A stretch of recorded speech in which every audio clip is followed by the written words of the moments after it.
The FCC's Fairness Doctrine is another classic business ethics case, this one taking place in the telecommunications industry. Telecommunications, of course, has been an extraordinarily innovative industry in the last century and a half, from the invention of the telegraph to telephones to radio to television to email, and now the internet being the huge telecommunications phenomenon. And the issue that the Fairness Doctrine brings to the fore is the control of information. Who should decide what is said, when it is said, how many positions are represented or not? And aside from the issue of innovativeness in Fairness Doctrine issues, they get applied each time there's a dramatically significant innovation in telecommunications. As the name of the case study suggests, fairness is central to the argument. And one of the interesting issues is our different conceptions of what counts as fairness coming into collision in this particular case. One more piece of terminology at the outset. The FCC is the Federal Communications Commission in the United States. It's a regulatory body, branch of the federal government authorized by Congress to regulate the telecommunications industry. Now, two preparatory remarks before we plunge into the arguments for and against the Fairness Doctrine in particular. One is that the history of the telecommunications is directly relevant to establishing the context within which the debates over the Fairness Doctrine arise. The other issue I want to do in preparation is focus on this concept of fairness and tease out in an introductory way the competing conceptions of what fairness entails. Then with those two introductory preambles, so to speak, under our belts, we can plunge into the arguments for and against. All right, first let's start with the Fairness Doctrine as it was applied to radio. Radio was the new kid on the block, the new, very exciting technology that prompted Fairness Doctrine regulations. And so the history of the development of that resource is relevant here. And the connection I want to make is to the earlier case, or sideways case, that we looked at that involved a tragedy of the commons. So just put a little history heading here. The way it played out in the case of telecommunications is that the first thing that happens is that a new resource, right, was invented. Right?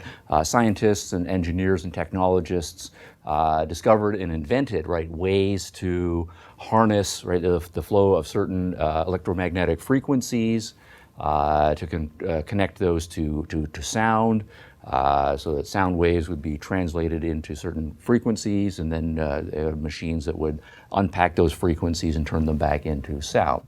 So they had the ability to control and transform, right, the energy into usable forms.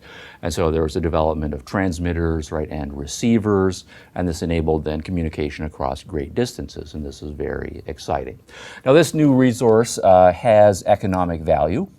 People like to talk to each other. And so something that had no economic value, right, comes into existence with economic value, and people want to use it. And so there then develops a market for transmitters, a market for receivers, and so on. However, as more and more people, right, wanted to use this valuable new economic resource, a tragedy of the commons situation fairly quickly, right, arose. So we can see, for example, in the situation, say, of a small town where you've got more than one people who are radio buffs. And so I get a transmitter, you get a transmitter, a couple of other people get transmitters. And given the relatively crude early technology, we're all broadcasting, so to speak, on the same wavelengths. And what happens is our signals then start to interfere with each other. But I can't stop you from doing what you want with your transmitter, and you can't stop me from doing what I want with our transmitters. But nonetheless, this economic resource starts to have no value, right? Because our signals are interfering with each other, and so people who are listening are just getting garbage signals, right, so to speak. So we need some sort of rules to figure out how this resource is going to be used in a way that preserves its economic value. And as we see in the tragedy of the commons types of cases, there are typically two principled solutions in opposition to each other about how to do so. One type of approach that was pursued by some nations around the world was essentially to keep the resource as a commons and to socialize the control of it. So what the government would do is to say this resource is of public value, so society's representatives, right, the government, should control the resource and make sure that the resource is used in the public interest. So the government would assert ownership over all of the airwaves. It would set up radio stations in which it owned all of the equipment, and it would hire people or appoint people to deliver various radio programming that was judged to be in the public interest. And so any number of countries around the world decided to pursue that approach.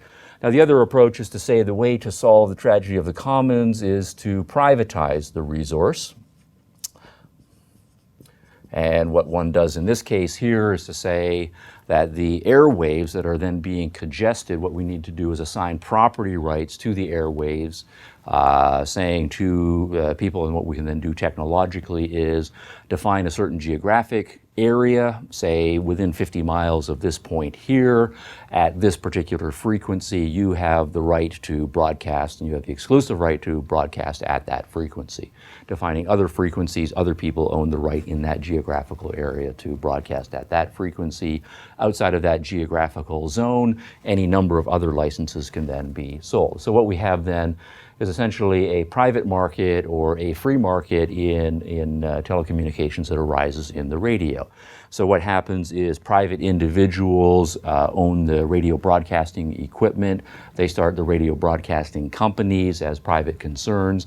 They purchase the licenses and they own the license to broadcast as a piece of property.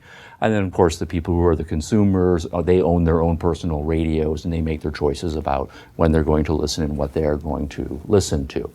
And this is, broadly speaking, the approach that was pursued in the United States, and it's in the United States that the Fairness Doctrine then arises. So we'll follow this trend out a little bit further. What happened fairly soon in the context of the emerging radio market were complaints that some individuals, particularly on politically charged issues, right, were using their radio stations to advance their political views, and were not providing opportunities for people of different political views to use the radio station to promote their political views. In many cases, the issues would come to a head in an election year, when we have a democratic process, right, undergoing, and all of the candidates want to get their views out to the consumers, in this case, who are voters, and the people who then own the radio stations, they have their own political views, and they would then grant access to the radio station to their favored political candidates, but they would be standing on their rights, their property rights, and not allowing candidates from other persuasions to use the radio either in debate format or to respond to speeches and editorializing comments on the political matters. And so this then led to complaints that the way this valuable economic resource was being used in political issues is unfair.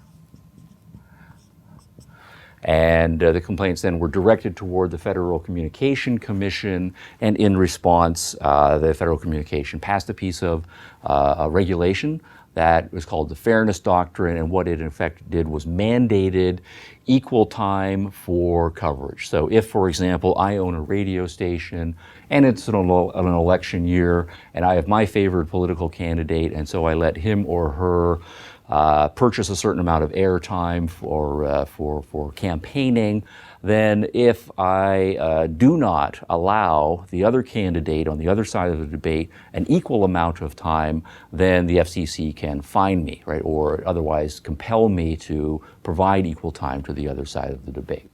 And this then is the thing that launches the arguments over whether that is unfair in the first place and whether the Fairness Doctrine, as it is called, is an appropriate regulatory solution to the problem.